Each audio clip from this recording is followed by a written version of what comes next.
C10124 1033 dari paralel 2 kelompok 1 mata kuliah fisiologi reproduksi. Di sini saya akan menjelaskan praktikum mengenai ciri seksual primer dan ciri seksual sekunder serta anatomi organ reproduksi kelompok telestoi. Selamat menyaksikan. Oke, baik teman-teman sekalian, di sini merupakan tahap awal di mana kita membedah ikan agar kita mengetahui ikan tersebut merupakan ikan jantan atau ikan betina. Namun sebelum mengetahui hal tersebut, kita perlu mengetahui terlebih dahulu apa itu ciri seksual primer dan ciri seksual sekunder. Yang pertama ada ciri seksual primer. Ciri seksual primer sendiri merupakan ciri yang berhubungan dengan organ reproduksi. Lalu ciri seksual primer sendiri terbagi menjadi dua. Yang pertama ada testis, menghasilkan sel sperma pada induk jantan. Lalu ada ovarium, yang dimana ovarium sendiri menghasilkan sel telur pada induk betina. Lalu selanjutnya ada ciri seksual sekunder, yang dimana merupakan ciri yang dapat dilihat dari bagian luar tubuh ikan dan terbagi pula menjadi dua. Yang pertama ada dimorfisme, yang dimana ukuran tubuh, bentuk tubuh, bagian tubuh. Lalu ada dikromatisme, yang dapat dilihat dari warna tubuh serta corak tubuh. Lalu apa itu organ reproduksi? Nah, organ reproduksi sendiri merupakan proses menghasilkannya keturunan untuk mempertahankan jenisnya. Reproduksi terbagi menjadi dua macam, ada yang aseksual dan ada yang seksual. Lalu untuk ciri seksual primer, di mana ciri seksual primer pada ikan mas terdiri dari dua lubang urogenital. Lalu ada pada betina ikan mas memiliki 3 lubang. Lalu untuk ciri seksual sekunder pada ikan mas ada ciri perutnya ramping serta tubuh lebih kecil daripada betina. Untuk betina sendiri tubuhnya lebih besar dan perut yang gendut. Lalu untuk organ reproduksinya itu sendiri, jantan gonadnya memanjang, berbentuk konfigurasional, berwarna putih susu, gonad terdapat sepasang testis. Lalu untuk betina, berwarna kuning gelap, berbentuk butiran-butiran kecil, gonad terdapat sepasang ovarium. Lalu untuk ciri seksual primer pada ikan lele, untuk jantannya sendiri memiliki sepasang testis, lalu untuk betinanya memiliki sepasang ovarium. Lalu untuk ciri seksual sekunder, jantan berwarna lebih gelap, gerak lincah, serta perut yang ramping. Untuk betina sendiri, tulang kepalanya cembung, berwarna lebih cerah, gerak lambat, dan perut gendut. Untuk organ reproduksi pada ikan lele, yang organ reproduksi jantan, gonadnya itu memanjang, gonadnya pipih, berwarna putih, bergerigi. Untuk betina sendiri, alat kelaminnya berbentuk bulat, berwarna lebih gelap, sepasang ovarium. Yang saya sudah sebutkan tersebut merupakan dari jurnal-jurnal yang sudah saya cari dan saya baca sebelumnya. Nah, di sini kita sendiri dapat melihat gonad dari ikan nila betina, yang dimana gonad sendiri berbentuk V jika sudah dikeluarkan. Coba tusuk lubang orogenitalnya tadi. Masih kecil ya. Yo, yang mana yang anus, yang mana yang Benar-benar. Udah, gonad. Ini lambung sama usus. Ini limfa. Ini ginjal, hati, empedu, jantung, gelembung renang. Lalu ada pada ikan nila betina. Terus ada lemaknya, ada ususnya, ada limfanya, ada jantung, empedu, hati, ini hati. Udah, semuanya itu doang. Terakhir merupakan organ Nah, ikan lele ini jantan. kalau di lele itu ada ini lambung, ini ususnya, ini limfanya, ini hatinya, ini lemak, dan ini jantung. Ini empedu. Nah, pada pertemuan ketiga kali ini, di mana kita praktikum mengenai ciri seksual primer dan sekunder serta anatomi organ reproduksi avertebrata. Nah, untuk tujuannya sendiri, pada praktikum kali ini bertujuan untuk mengetahui ciri kelamin primer dan sekunder serta memahami anatomi reproduksi pada avertebrata. Praktikum ini terdapat hewan avertebrata, yaitu ada lobster air tawar, ada udang faname, serta ada kepiting bakau. Avertebrata merupakan kelompok hewan yang tidak memiliki tulang belakang. Avertebrata sendiri memiliki beberapa filum. Filum yang terjadi pada praktikum kali ini yaitu moluska. Nah, Avertebrata sama dengan ikan, yaitu ciri yang berhubungan langsung dengan aktivitas reproduksi dan dapat diamati melalui gonad dan organ reproduksinya. Ciri seksual sekunder juga sama dengan ikan, dapat dilihat dari luar atau bentuk fisiknya, serta terbagi menjadi dimorfisme dan dikromatisme. Dimorfisme sendiri membedakan jantan dan betina berdasarkan morfologi ukuran tubuh serta organ khusus atau gonopodium. Dikromatisme membedakan jantan dan betina berdasarkan warna dan corak. Ciri dimorfisme sendiri dan dikromatisme avertebrata berbeda dengan ikan yang ada pada pertemuan sebelumnya. Nah, moluska merupakan filum yang terdiri dari hewan berbentuk tubuh lunak dan biasanya bercangkang. Krustacea yang diteliti yaitu kepiting bakau, udang faname, dan lobster air tawar. Berdasarkan penelitian yang telah dilakukan, ciri seksual primer pada kepiting bakau berdasarkan gonadnya terletak di posterior torak.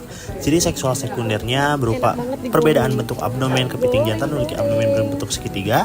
Untuk abdomen betina sendiri berbentuk melebar seperti perisai dan terisi oleh telur ketika matang gonad. Udang faname sendiri memiliki ciri seksual primer berupa testis dan petasma untuk jantan, serta ovarium dan telikum untuk udang betina. Ciri seksual sekundernya itu perbedaan ukuran tubuh. Ukuran tubuh udang betina lebih besar daripada udang jantan. Nah, selanjutnya lobster air tawar jantan dan betina dapat dibedakan berdasarkan ciri tubuh.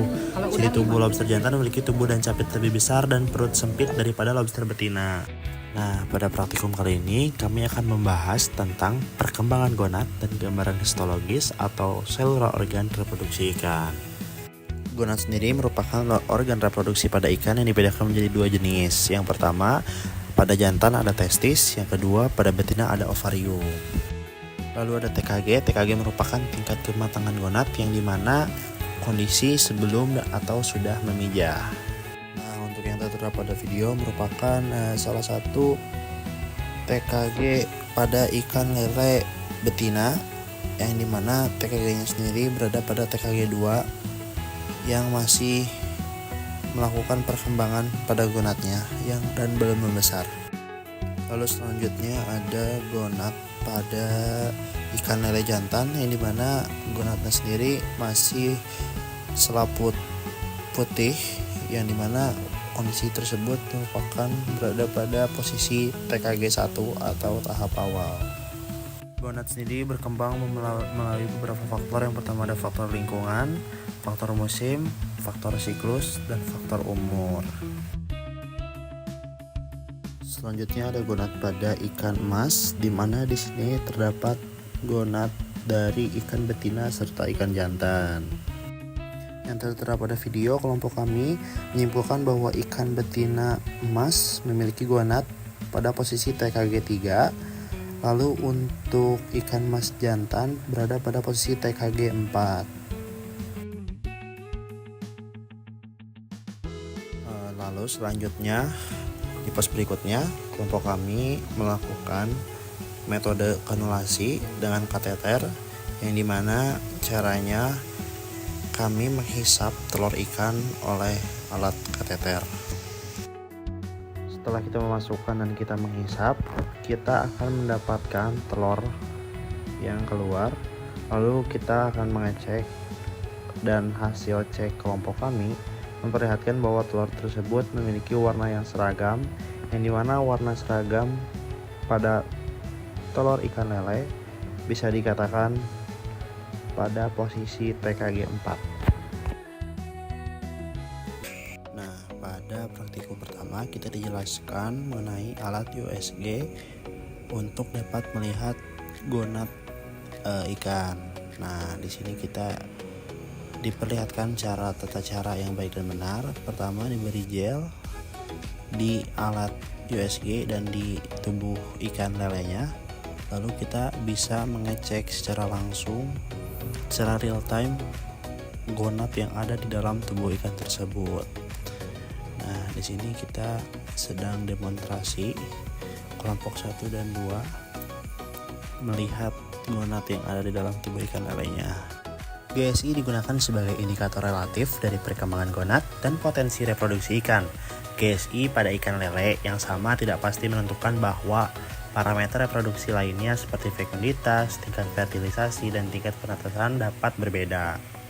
Lalu selanjutnya di sini kita mencoba untuk membedah ikan, lalu kita mengambil gonat ikan tersebut untuk kita coba timbang agar kita mengetahui perbandingan antara bobot gonat dengan bobot ikan. Penurunan HSI menunjukkan adanya masalah pada kesehatan hati ikan. Hati memainkan peran penting dalam metabolisme nutrisi dan peningkatan berat hati dapat mengindikasikan peningkatan aktivitas metabolik. Setelah kita menggunakan alat USG, kita telah menimbang bobot ikan, kita telah menimbang bobot gonat. Lalu kita selanjutnya di sini mencari hati dari ikan lelenya untuk kita ambil kembali dan kita timbang berat hatinya. Lalu di sini kita mencoba kilas balik mengenai USG. USG dari literatur yang saya baca yaitu menyediakan panduan visual yang jelas untuk menentukan lokasi dan kematangan gonat ikan lele dan memastikan bahwa sperma diambil dengan tepat dan efisien. Nah, setelah kita dari awal praktikum telah melewati USG, melewati bedah, mengeluarkan gonat, mengeluarkan hati.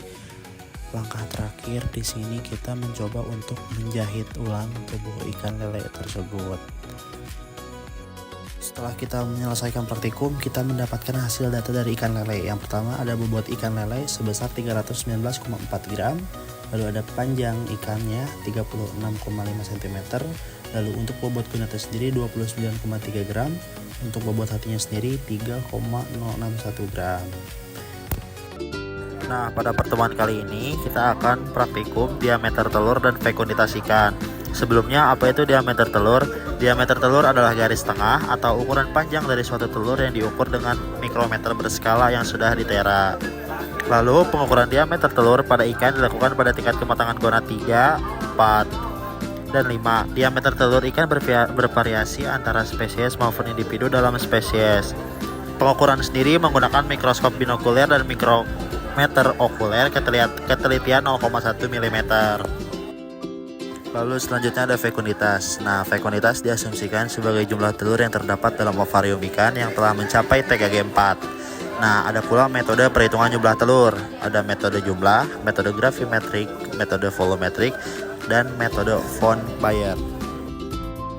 Nah, diawali dengan menimbang bobot gonat, lalu si telur dibagi menjadi 3, lalu dijadikan sebanyak 1 gram dari bagian interior, bagian tengah, bagian posterior. Nah, setelah itu setiap bagiannya dibuat 10 butir menyusun di kaca preparat untuk selanjutnya dihitung jumlah diameternya. Nah, pada praktikum juga kita menggunakan metode hitung jumlah total pada bobot 1 gram jumlah telur.